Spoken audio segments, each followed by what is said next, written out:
but this will do. Um, okay, let's see. How can I move this thing? Yes, okay. I'm gonna move it right there.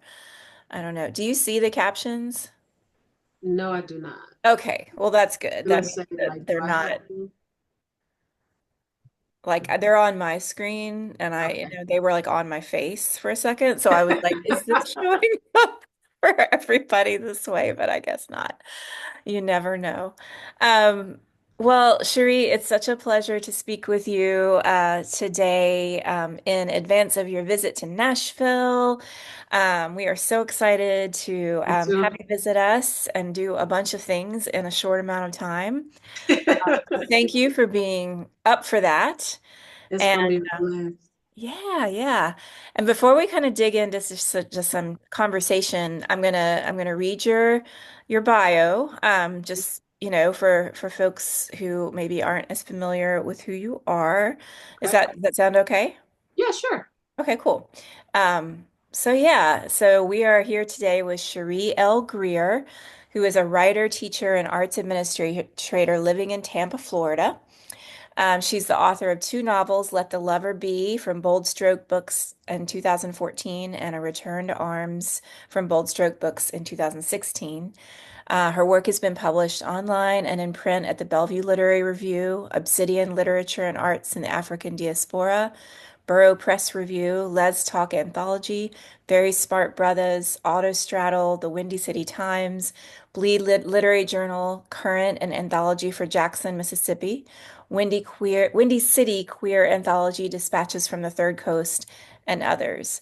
In 2014, she founded Kitchen Table Literary Arts to showcase and support the work of BIPOC women and femme-identified non-binary writers and poets. Sheree holds an MFA from Columbia College Chicago and is a VONA Voices alum, Astria Lesbian Foundation for Justice grantee, a Yaddo Fellow, and Ragdale Artist House Rubin Fellow.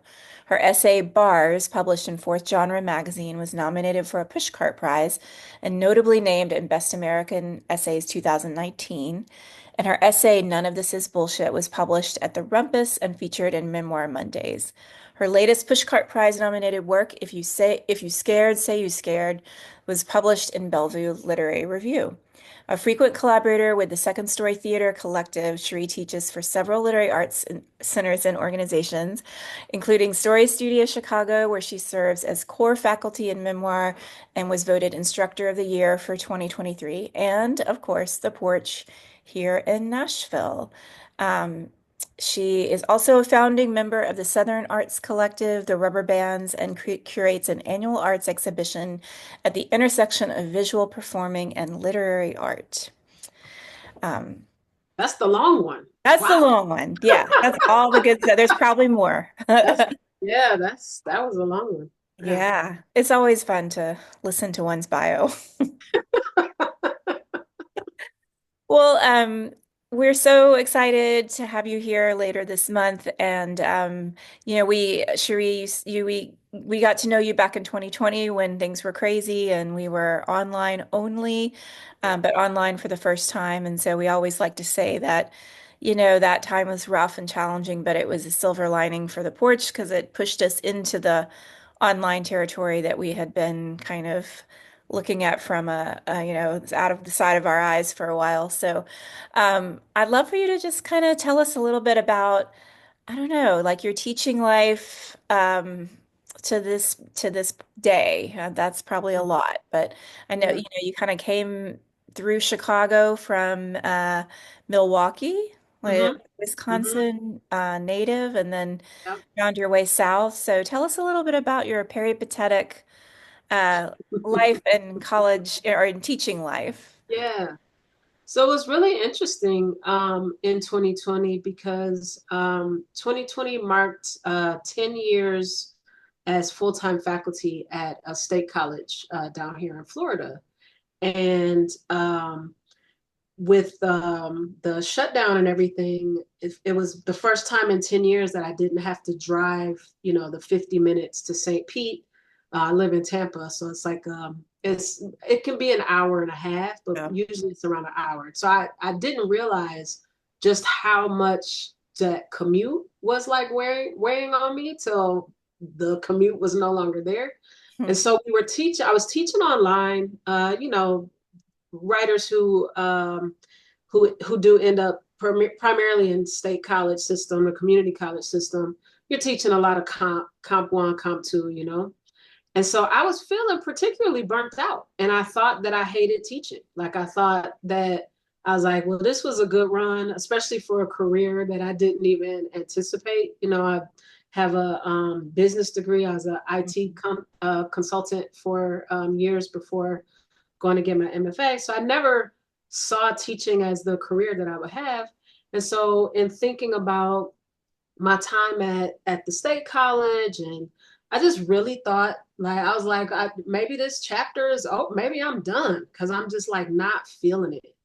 But then when I got the opportunity to teach with the Porch, for example, and to work with, first of all, individuals who are excited to be in the class, for one.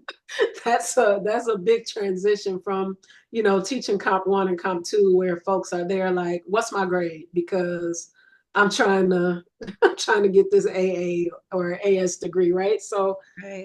to work with writers who are first just excited to be there, and then to be able to really explore different ways of teaching and learning within, my craft, which, we're not doing comma splices and um, thesis statements and stuff. We're talking about voice and character and all these things that were sort of discouraged and didn't have much of a place in my in my community college, teaching career, um, particularly as administrative goals and things like that changed.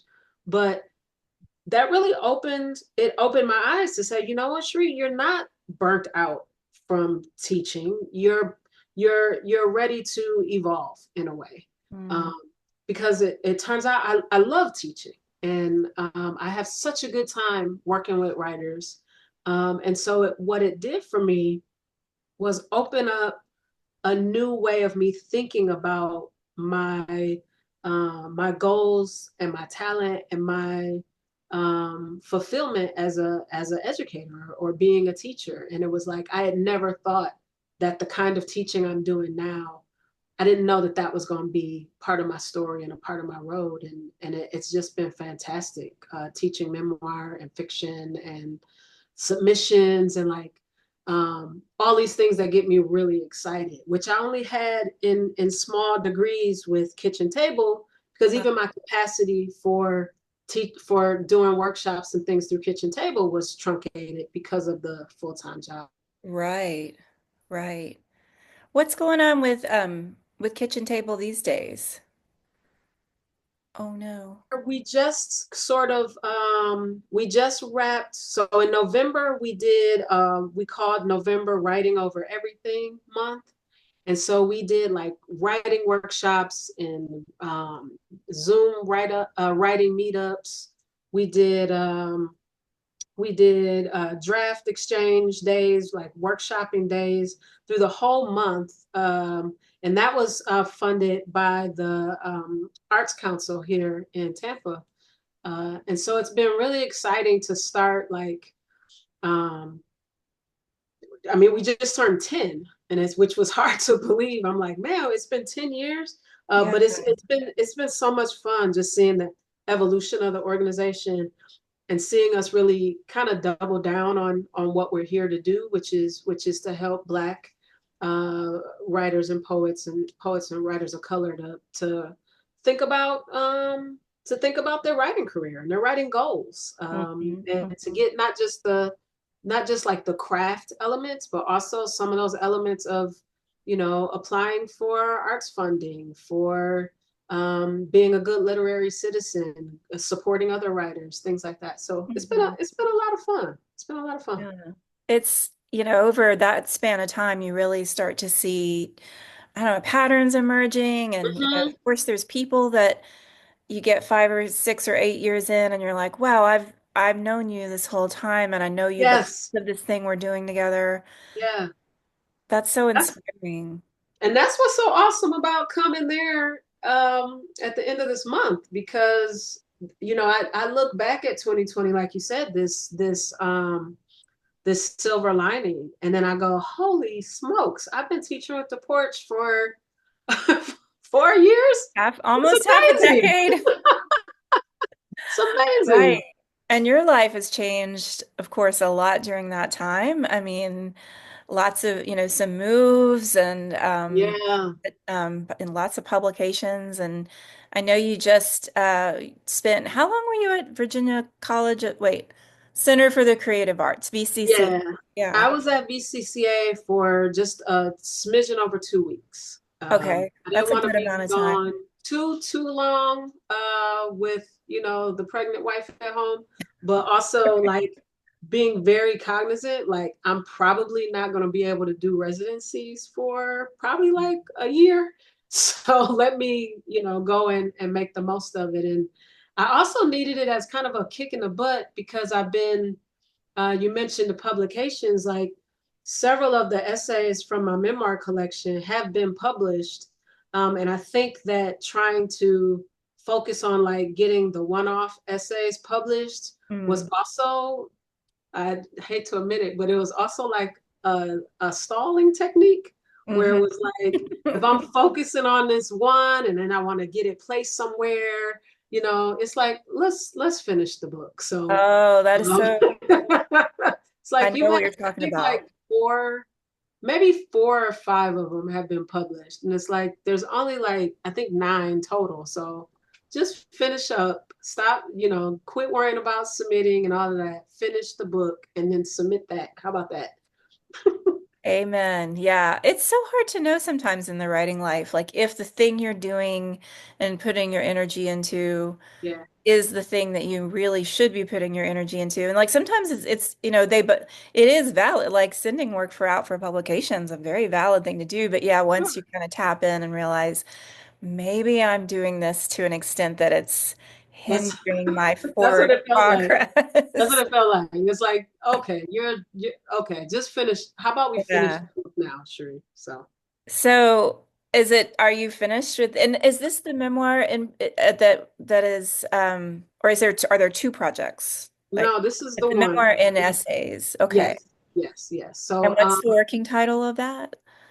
best I know Best so I know. far, but it'll be interesting how that changes once I see it all together. So right now, I finished up a very important draft while I was at BCCA, and one of the things that occurred to me while I was finishing that particular draft, um, that essay I had been trying to write and the thing that I wrote about, I had been trying to write about it for over 20 years.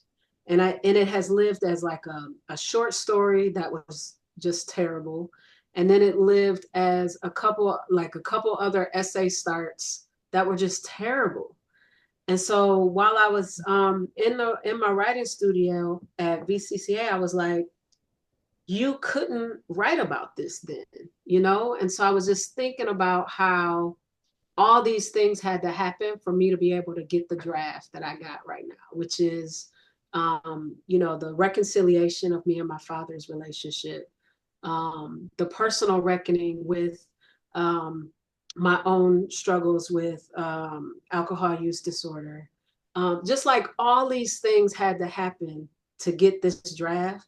When I tell you I cried when I finished this particular draft, and then I felt this release. Like, don't give yourself grief about how long it took you to write this, write these essays in this Mhm. book, because all of these other things had to happen first for you to get where you are now. And so I'm wrapping up the last 2 essays in the collection, and then I'll be ready to go out on submission proper with it. That is so exciting. Yeah, And I know what you mean. Sometimes, the living and the writing are intertwined and yeah. but it takes the time it takes, right? Mm-hmm. Yeah. Have you found that with any of like your writing projects where you're like, this was something I was working on for however long, or just an idea I had, but you didn't, the living part had to catch up to the idea, maybe, or Yeah, something like that. I don't know. definitely. I mean, I think that's very true with the book that I recently finished. I mean, I've Hmm. finished it a few times, but and it's taken a long time, but I mean, I feel like it just took the time it needed to take, and certain things had to happen Yeah. in my life and kind of to change my thinking and to shape the book in certain ways. Even though it's fiction, that still feels true. Yeah. So I'm a big believer in that, you're not necessarily in control Hmm. of Hmm. that, of the timeline. I mean, you can be in, to some extent, you can be in Yeah. control. You have to listen to those cues internally. Yeah. Give yourself over to the Yeah. practice of it. Yeah. And I do hope that I've heard a lot of people. We were just talking last night, a friend of mine and I, and she had just been at the Key West literary seminars, and she said she Hmm. was listening to Nathan Hill read from his most recent novel, Wellness, and he said that the Hmm. first chapter was a short story that he had written more than 15 years ago, just, standalone thing. And then over time, he just kept thinking about it and imagining those characters. And, his life changed. He grew up, he got married, and he kept Yeah. thinking about what would those people's life be like. And so then he wrote the rest of the book, 15 Yeah. years Yeah. later. So I think that happens actually pretty commonly. So I Yeah. think no matter what, you just write the things and then maybe you put them away and you just never know when Hmm. you dig something up and be like, oh, now, okay. Yeah. Yeah. Yeah. Yeah. Um, well, yeah, let's let what are you thinking in terms of your visit to Nashville and what we're gonna be doing in class and um Yeah. So I'm really excited. I've never been to Nashville before. I've been to yay. Memphis, but not to Okay. Nashville. I have an uncle who lives in Memphis, but I my first solo trip was to Tennessee. I took a train from Milwaukee to Memphis for my first. I feel like it was my first spring break in Oh college, wow. and it was like a long overnight, with the dining car and all of that. I felt so grown up and so sophisticated. I think I was like 19 or something like that. But yeah, so I haven't been to Nashville before, so I'm very excited to be there. I am beyond excited to like meet folks in person that I've worked Mhm. with over these past 4 years. I know that I saw when I was at AWP last year. Was that last year? No, year before Few last. years ago, I yeah. was able to stop by the porch table and get some hugs in, but like um it's gonna be really exciting, I think, to be, at the actual porch. And then so I'm excited about that. I'm excited about the reading. I think it's gonna be just a really fabulous celebratory night. I'm excited about the books and bourbon, Bard's Books and Bourbon, like Yeah, Bardstown. Bardstown. Yeah, that Yeah. sounds incredible. Jasmine, my wife, she was like, "Oh man," she's a bourbon aficionado, and Oh, have yeah. has of course been off bourbon since we started our fertility journey. So, and then I too was like not drinking with her in like solidarity. Um, Mm-hmm. that's become a little more lax, but um, uh, Right. but I'm looking forward to the workshop, both at the college, which I think I'm really intrigued by this idea of folks who are like writers, but also writer curious and like feel like they've got a story or something, bubbling inside them, or just thinking about ways that we can take our own stories and transmute them into art, however that comes to the page, whether that's a poem or a short story or novel idea or memoir, personal essay. or even a research project. So I'm thinking that's the direction I'm going to take with the workshop at the college. Awesome. Um, the workshop at the Porch, I'm hype about because it's a topic I haven't quite been. I feel like I've been playing with it and like sort of at the margins of it for the last few years. But this just idea of using writing as as an exploratory and like space to take creative risk Mm, and to experiment, you know. I feel like a lot of I feel like sometimes when I'm working with writers, particularly new writers, sometimes they have in their head like what a writer is supposed to be and like what a mhm. story is supposed to be or even what a poem is supposed to be. And I really want to tap into that energy that Audre Lorde talked about and that James Baldwin talked about. Like James Baldwin always talked about writers as artists.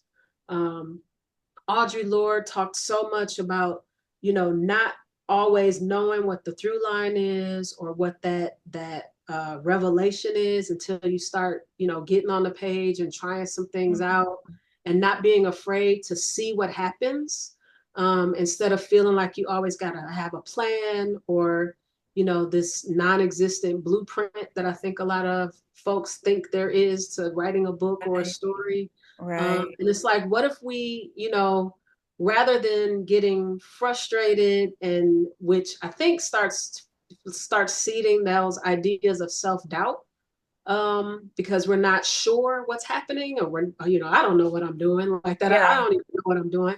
And it's like, but that's okay. Like that's a really sweet spot as an artist to not Yeah. know exactly where you're going or where it's going and to just open yourself up to the possibility of what's going to make it to the page. So that's what I'm excited about, exploring and playing on the page and experimenting on the page during our workshop Yeah. while I'm there. Just hype about it. I feel like I could use that class like once a week. It would be good medicine for me, you know? It's like, Hmm. okay, remember, this is what we're doing. We're not going to get it. Because I do think there's like, you get yourself, even if you get on a roll, maybe that's when it's the worst. It's like, say you're working on something and you're feeling good about it. And then inevitably you're going to hit a wall, you Hmm. know, or a tough spot, a snag where you're like, I'm not sure. And that's when I think our brains just want so badly for like, there to be a quick fix, like an Yeah, instruction, like this is what I need to do next. And it's so hard to lean into that at that moment, that sense of like, try something goofy, or just like lean into the not knowing, like, yeah, I don't know, do something that seems wrong or just weird or, yeah. um, Or out of your comfort zone or out of what you usually do. I yeah. find that, playing around with point of view or Ooh, and then I also, I do have to be sensitive to, if you're writing on a deadline or even if it's a self-imposed deadline, you feel often that you don't have the space to kind right. of do these kinds of exercises. But more often than not, I find that it's those, off work in progress exercises that loosens you up for the work in progress. Yes. And so it could be, again, I think maybe that's also like a reframing where instead of saying, oh man, I was just sketching in my journal for an hour when I should have been working, it's like that sketch in your journal might have been part of that process that opened something up for you. Or Yeah. I can't just Yeah. be writing, 1,000 words in second person point of view and my novel is in first. And I'm like, I No. mean, you can because you don't know what might come out of that feeds into that work in progress. That's And so so true. seeing it less, seeing some of these exercises and experiments less like dalliances or just something that's not important or that it doesn't have a use or a function, Hmm. seeing it as part of the creative practice and how the art gets made. Yeah. So that's what I'm I'll hopeful definitely. will take away that kind of energy. So Oh, that's fantastic. I'm curious, in your own writing life lately, have there been any moments when you were like kind of facing something like that, where you tried something that was a little bit out of your comfort zone? And I mean, and I'm curious too, relatedly, like, do you write on a computer? Do you ever write longhand? Do you ever mix it up in that way? I wonder if that's how ever changes things for you. So I write in my journal every day. Mm. Um, and it is, I do like, I guess a play on the morning pages. I try to just do, Mhm. a couple pages every morning, or if something strikes me, I'll just do a prompt or get a snatch of dialogue or whatever I had in my head. So those are almost always handwritten in my journal. Okay. Um, but I do find when I get stuck, I take myself away from the screen. And so that's also one of the reasons, like when I talk to different writers about some of their practices and using like Scrivener and some of those other tools, I got to get off the screen in order to, like, if I get stuck and it's just me staring at that blinking cursor, and I don't know, it just feels like a lot of pressure. And so I'll take my journal and I'll go on the front porch or the back porch or take myself to a park and just like try to get out of my headspace. What I found that to be specifically helpful for me with this memoir work, because I am revisiting a lot of painful memories in some of the Yeah. writing, and reckoning with a self on the page where um, when I some of the drafts that I was, revising and things over the last year or so have been drafts that I started in like 2017 and 2018. And I have to remind myself, like, I'm not that writer anymore. Like, a lot of things have happened since I started this draft, or even a lot of things have happened since I was this person that I'm writing about on the page. Hmm. And to to have like a physical manifestation of that is to get out of my current space and to like change my space. And Yeah. so for that, my journal is always handy. So it's a mix of that. But I have found, and I share this in some of my classes. Like, for me, I tend away from using the word like process, because Mm. in my mind, process is like these set Uh-huh. steps and approaches that have this result. Right. And each Right. of my books have demanded different things of me, and so when I think of my art making more as a practice, it makes me feel much more flexible and open to saying, okay, well, this isn't working. Clearly, I got to do something else. Yeah. So I think that's how it ends up being a mix of, oh, for this novel, I used note cards and taped them all up on Right. my wall. Or, for this novel, I made a playlist for these characters. Or for this memoir, I got to get outside or else I'm a, dry myself Yeah. batty. So just being That's good to open to try hear. whatever works. You got to do whatever works. Yeah, and like find the thing for that project. I mean, that Yeah. gives me a lot of hope, kind of as I'm on the precipice of starting a new, hopefully starting something new that's going to take a while. It's kind of like that fear of like, well, I got to choose the right, maybe I don't want to do it the way I did it last time. And Hmm. I mean, which is fine, I think, but it's also fine not to necessarily know what the practice will look Yeah. like for, Yeah. a new Yeah, open. It might it'll this might be the novel draft that you got to write, with a pencil.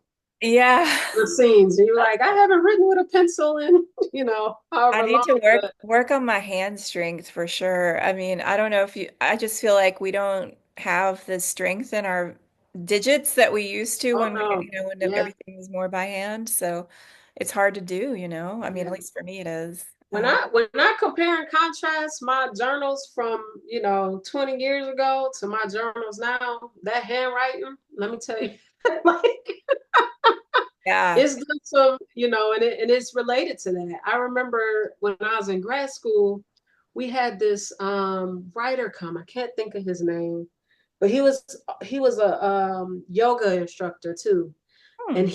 he did this lunchtime workshop called The Writer's Body, and Ooh.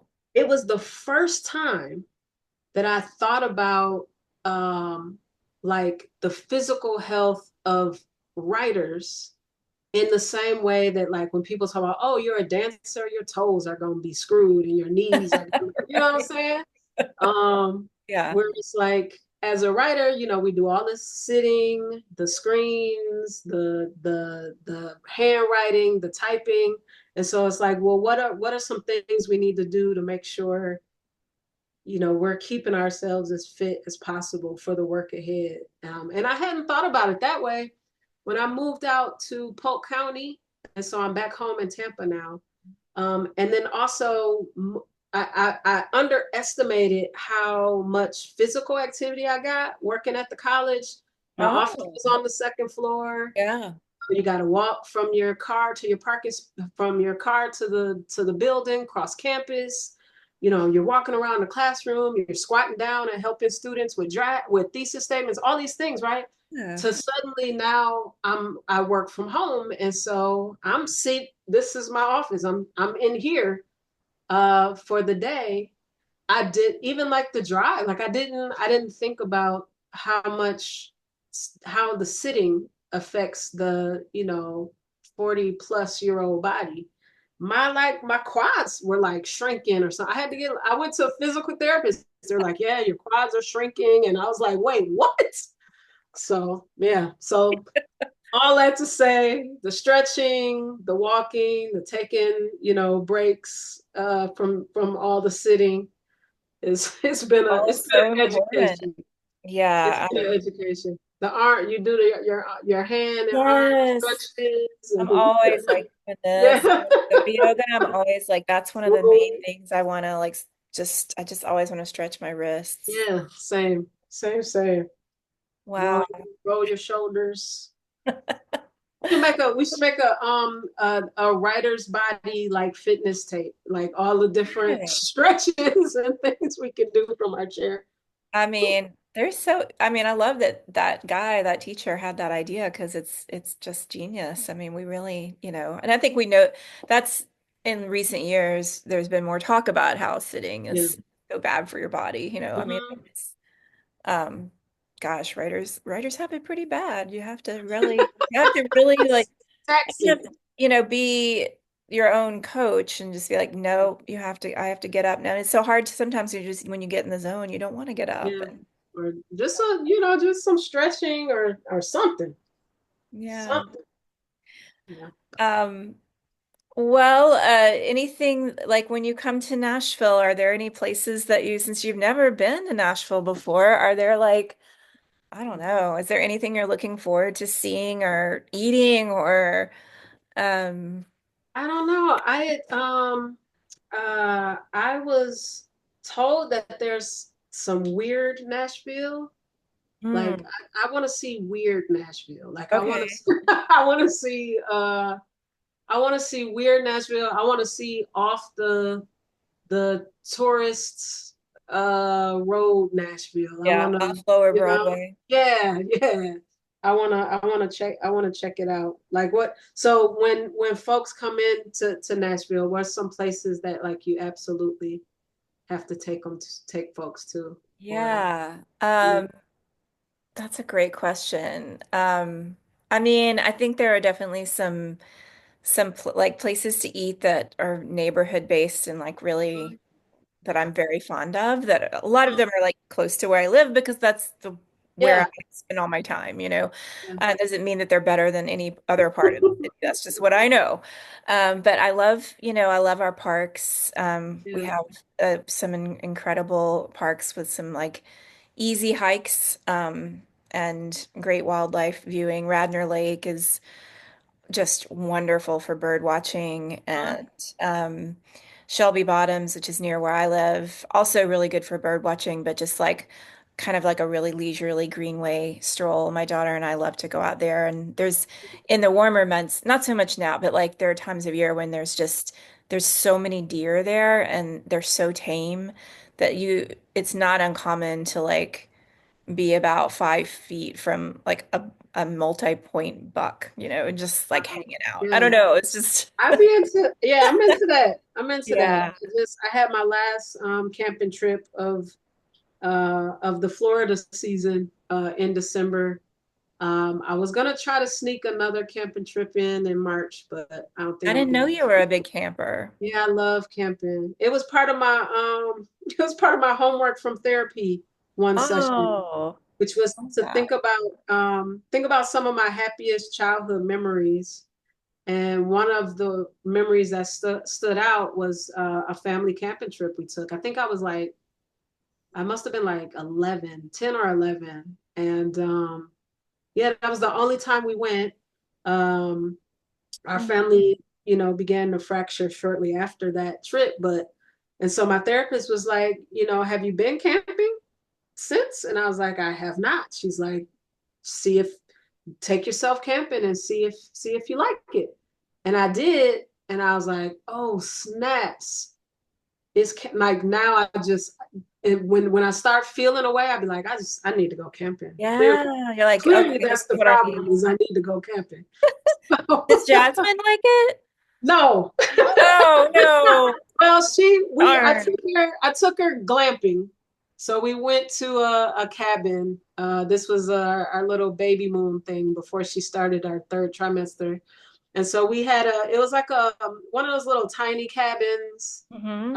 in the woods. And we had it was hot water, private shower, bathroom, you know what I'm saying? Little kitchen. Plumbing.